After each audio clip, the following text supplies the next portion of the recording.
जो कभी बनी थी सुर्खियां, जरूरत है उनको टटोलने की। जिनमें छिपे थे कई राज, जरूरत है उनको खोलने की।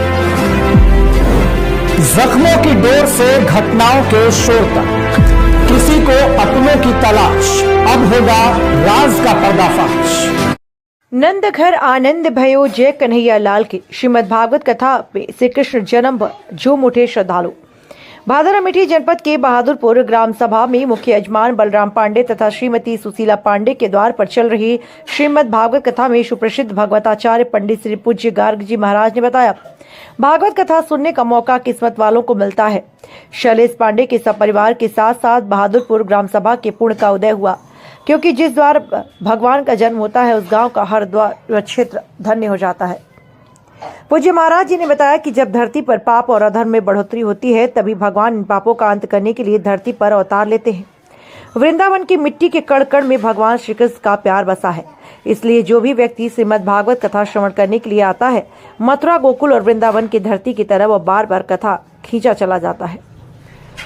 पूज्य आचार्य गार्ग जी ने बताया कि बाल गोपाल के जन्म का शुभ समाचार सुनते ही संपूर्ण गोकुल धाम में खुशियों का माहौल बन गया।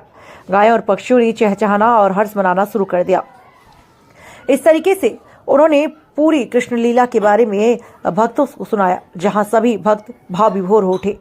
कथा की संगीत में वर्णन सुन श्रद्धालुगण झूमने लगे। इस अवसर पर कमला रमन तिवारी, रतापुर शरद द्विवेदी, प्रबंधक बाबा जयराम त्रिवेदी आदि लोग मौजूद रहे और सभी ने कृष्ण जन्म की कथा का रसपान किया।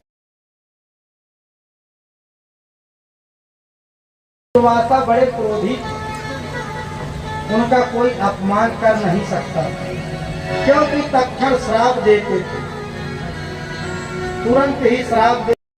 दुर्वासा बड़े क्रोधी, इंद्र को दे दी जाए। इंद्र को माला देने के लिए दुर्वासा जी अपने घड़े की माला निकाल करके इंद्र के गले में डाल दिए। इंद्र ने बिछा, इंद्र को दे दी जाए। इंद्र को माला देने के लिए दुर्वासा जी अपने घड़े की माला निकाल करके इंद्र के गले में डाल दिए। इंद्र